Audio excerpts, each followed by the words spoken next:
Chers amis, bonjour. Nous sommes le 27 juillet 2025. Je rentre d'un déplacement à Budapest. Je suis un peu décalé, mais j'ai le plaisir d'échanger avec Sandy. J'ai vu une vidéo d'elle aujourd'hui au Cambodge. Elle était en train de soutenir des actions humanitaires et je voudrais en savoir plus. Donc, on commence avec Sandy. Il y aura peut-être d'autres personnes qui vont nous rejoindre de Thaïlande. J'ai demandé dans le groupe des amis que j'ai en Thaïlande qui est disponible. Peut-être que certains vont nous rejoindre, mais c'est pas sûr. En tout cas, on va commencer avec Sandy. Bonjour Sandy, comment vas-tu? Bonjour Marc, merci de me donner la parole, merci encore de cette entrevue. Écoute, ça va bien malgré les circonstances. On va dire que ça pourrait aller mieux. Voilà. D'accord, alors ce que j'aimerais bien faire aujourd'hui, c'est bon, rebondir sur la vidéo que tu as relayée parce que tu as tenu un stand toute la journée. Le but, c'est d'aider tous ceux qui sont touchés par ce conflit. Aujourd'hui, on va pas parler de politique, donc on va essayer de comprendre ce qui se passe. C'est plutôt ce qui se passe au niveau de la communauté, pas que la communauté française, mais en tout cas la communauté des civils qui sont innocents dans cela, donc à la fois au niveau cambodgien comme thaïlandais. Donc on va pas chercher à comprendre les raisons du conflit, qui a raison, qui a tort, mais en fait, pour comprendre qu'est-ce qui se passe, quels sont les besoins et surtout qu'est-ce qu'on peut faire pour aider. Alors toi, Sandy, est-ce que tu peux nous dire déjà ton sentiment personnel, qu'est-ce qui se passe maintenant? Est-ce que c'est de la peur? Est-ce que c'est de l'inquiétude? Est-ce que finalement c'est pas si grave que ça? Pour toi, tu es sur place, sur le terrain, quel est le sentiment? Alors, la chose déjà qui est très perturbante, c'est que ça a été soudain. C'est-à-dire que j'ai des amis qui vivent dans cette région, donc à la frontière Thaïlande, et ils m'ont relayé des vidéos donc prises par eux. Il n'y a pas d'IA, il n'y a pas de fake, il n'y a pas de non. Eux, chez eux, en fait, ils ont vu des gens armés courir et un vacarme pas possible et des tirs et des ceci et des cela. C'était parti. Mais en fait, ça a été soudain.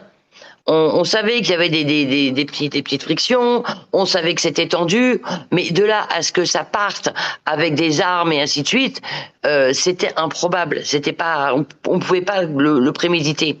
Donc il y a eu ce phénomène qui a complètement déstabilisé les gens. Euh, Parce que en fait, il n'y a pas eu de temps de préparation, il n'y a pas eu de plan B, ça a été compliqué.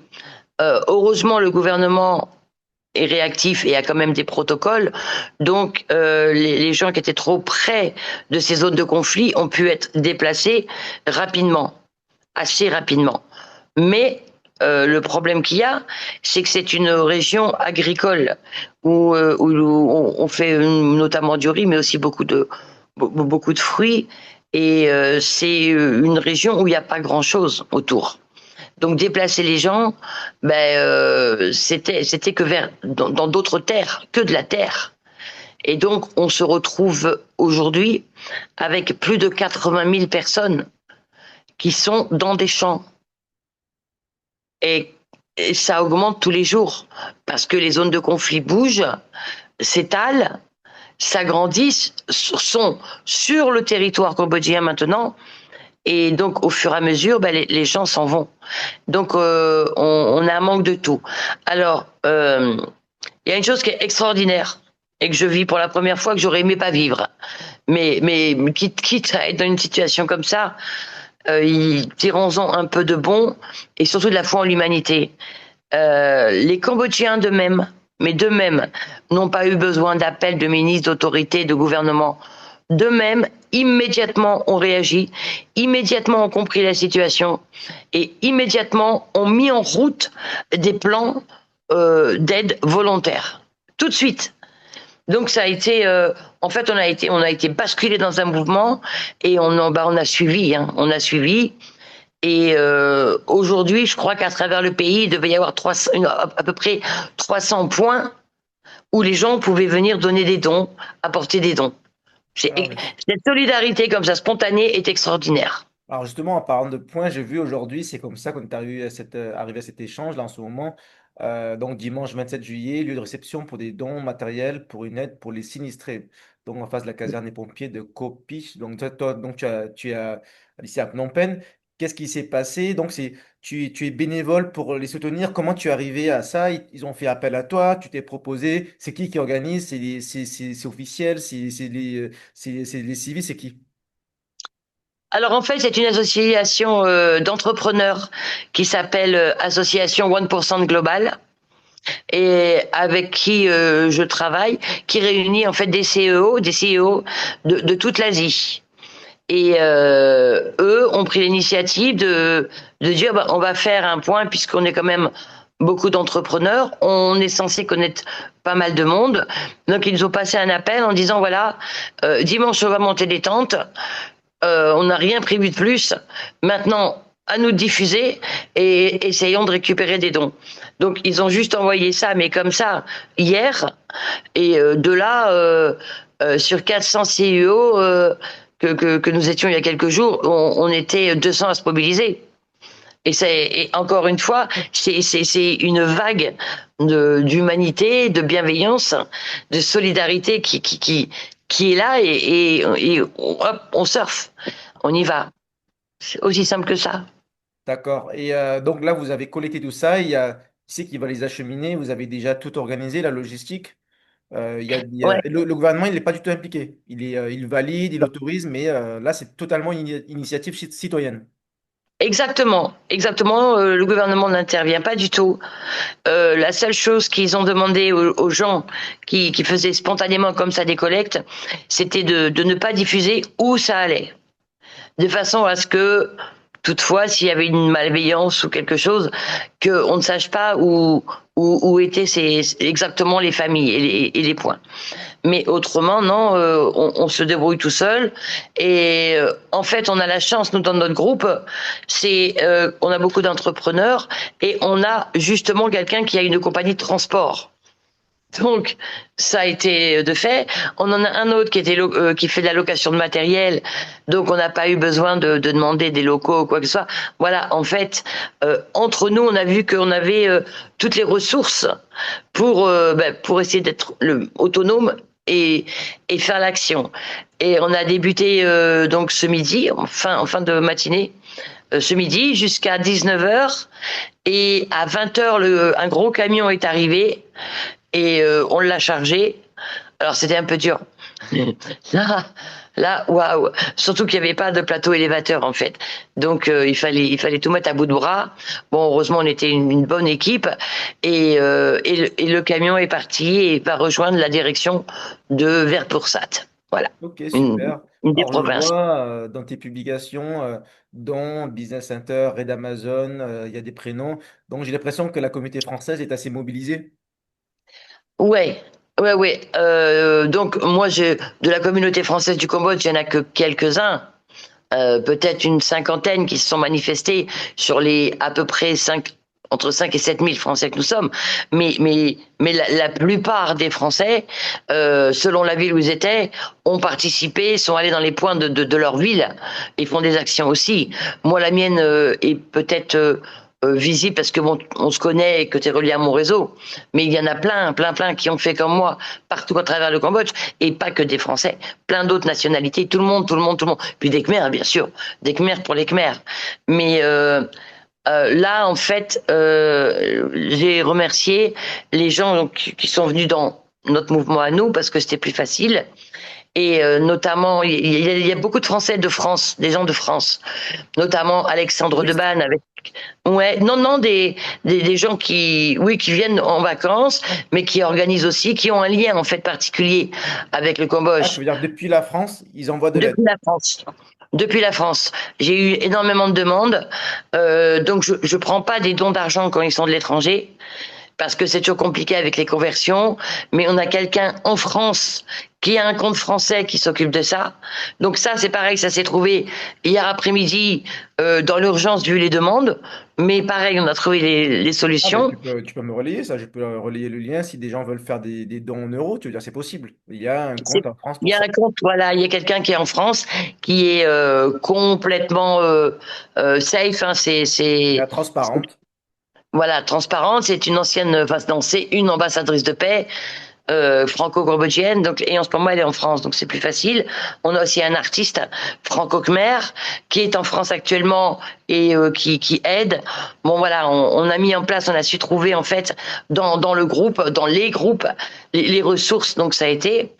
Et ensuite, des gens de France comme Alexandre Debanne, qui organise le raid Amazon, pareil, qui avait du matériel ici, qui nous a proposé qu'on aille spontanément l'offrir pour lui, des gens du raid Amazon, d'autres gens aussi, voilà, et de d'autres corporations, de d'autres associations. Donc, en fait, ça a été unanime.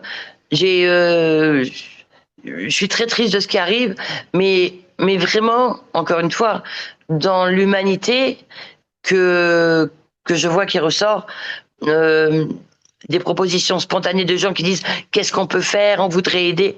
Moi, ça fait du bien, ça fait du bien à la vie.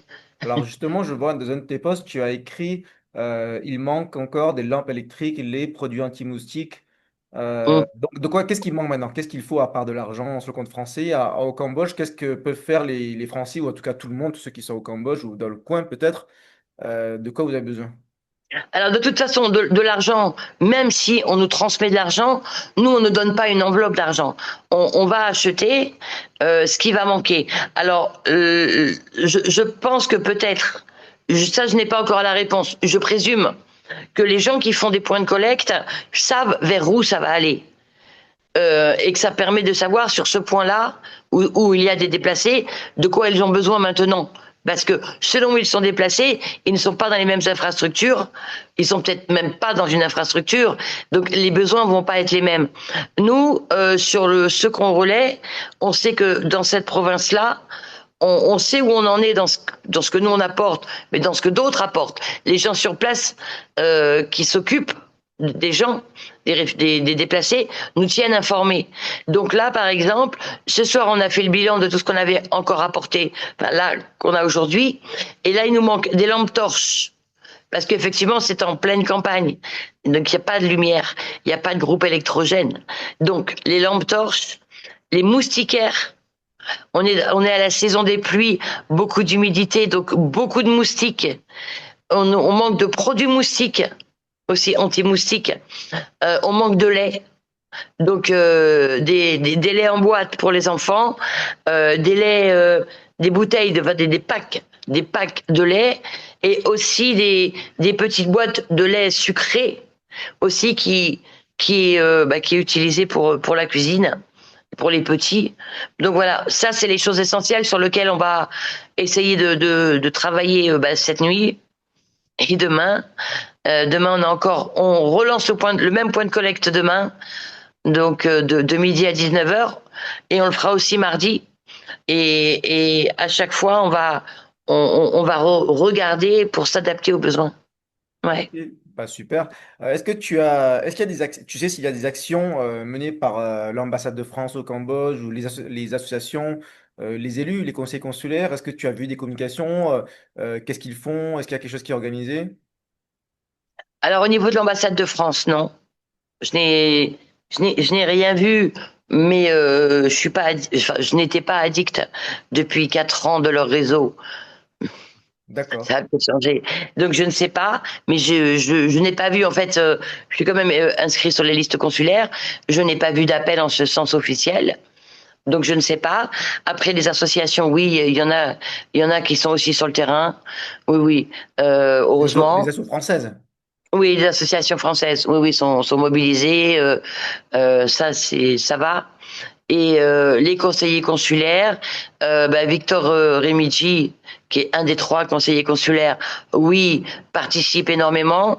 Il me semble que un autre qui est de Sienrep aussi fait ses actions. Jean Et Lestienne, c'est ça? par ADFE, association ADFE, Lestienne, et je crois. non, c'est Florian Bohème. Ah oui, Florian Bohème. il est à Siem Reap? D'accord. Oui, oui, il est dans plusieurs villes, mais quand il est à Sienrep, mais même son noyau dur est à Sienrep, donc Oui, lui, il est je très sais. actif, il fait pas mal il relaie pas mal d'informations utiles. Ok. Voilà, donc je sais qu'il se sera mobilisé aussi, et Jean Lessienne, pareil, est dans le mouvement. Non, là-dessus, on est un groupe quand même assez dynamique et solide. Ouais. Ok. Alors, j'ai vu dans un post que tu as, voilà, il n'y a pas longtemps, là, que tu as écrit, ça fait combien de temps que vous n'avez pas vu la France citée comme référence mondiale? Et je vois une photo avec des drapeaux américains, chinois, russes, et il y a le drapeau français à côté. Donc, qu'est-ce que ça t'inspire? Alors écoute, c'est arrivé il y a 1 heure. En fait, ce qui se passe depuis 2 jours au Cambodge, c'est que le peuple descend, se donne des rendez-vous.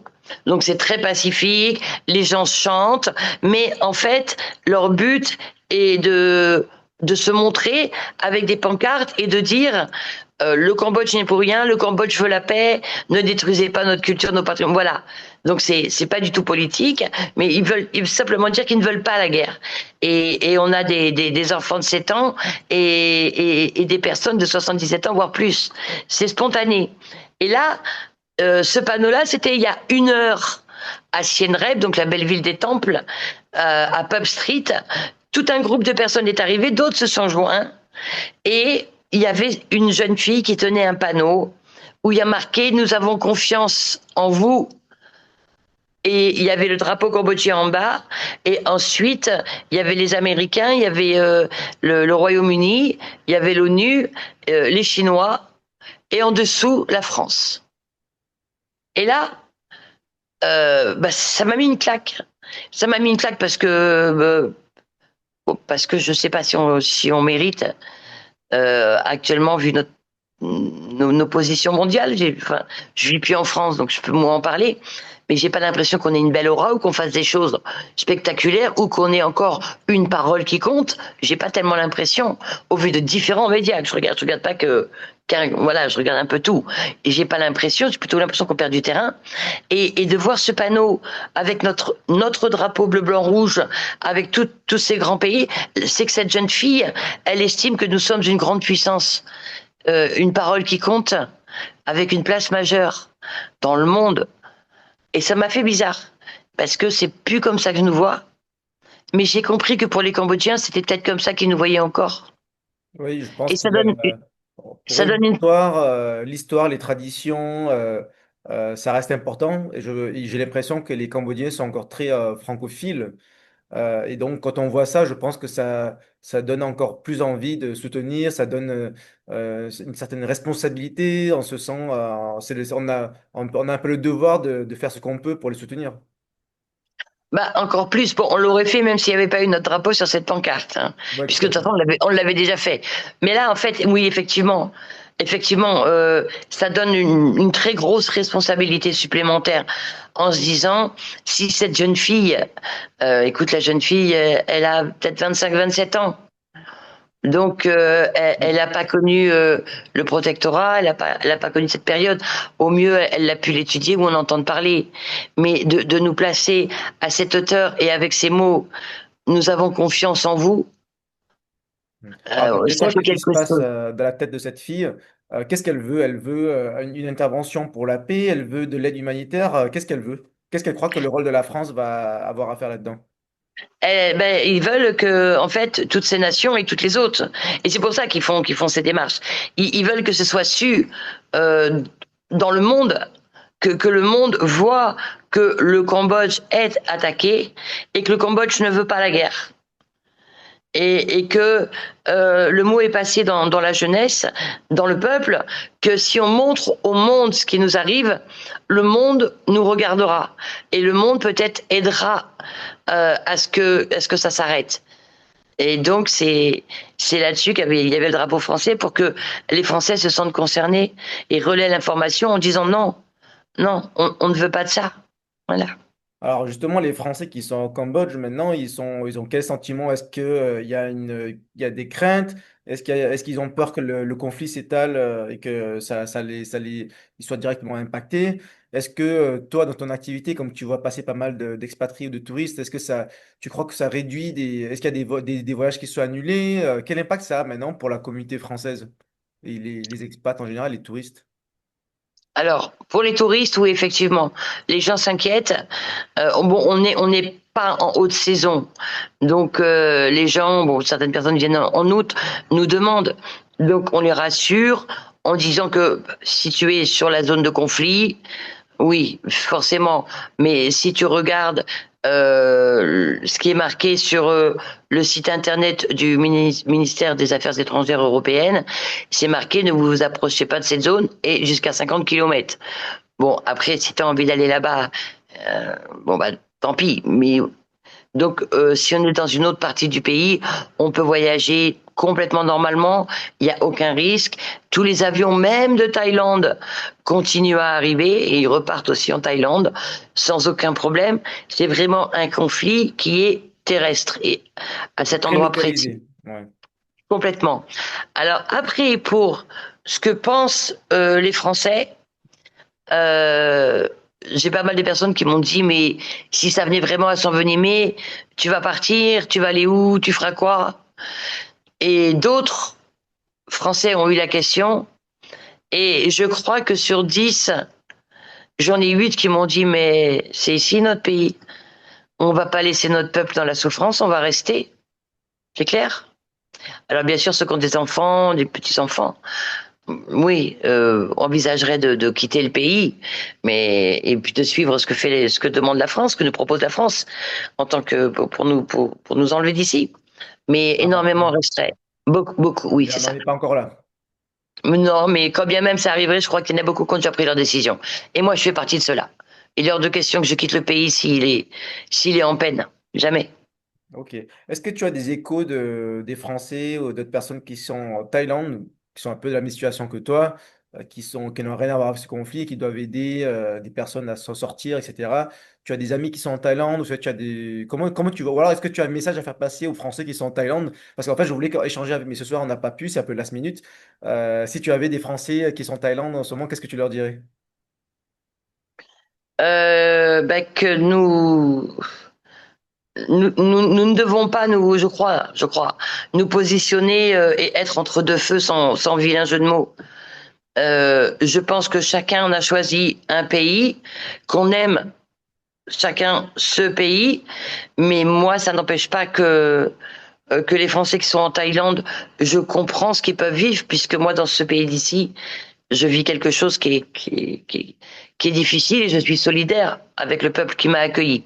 Et je comprends tout à fait qu'ils puissent faire pareil. Maintenant, justement, comme au même niveau qu'il y avait notre drapeau bleu, blanc, rouge sur cette pancarte de la jeune fille Trust en You, et bien que chacun dans nos pays respectifs, on essaie d'apaiser les choses et d'aider au mieux. Je crois que c'est là notre rôle. Très bien. Ben, merci beaucoup, Sandy. N'hésite pas à relayer des informations dans nos différents groupes. J'invite d'ailleurs les Français qui nous regardent, s'ils sont au Cambodge ou s'ils sont en Thaïlande, on a divers groupes d'entraide où on relaie des informations utiles. Voilà, donc n'hésite pas à m'envoyer des liens, toutes les informations à savoir, Sandy, et on relaie. Merci Eh bien, beaucoup, à écoute. très vite. Mais merci à toi, Marc. À bientôt.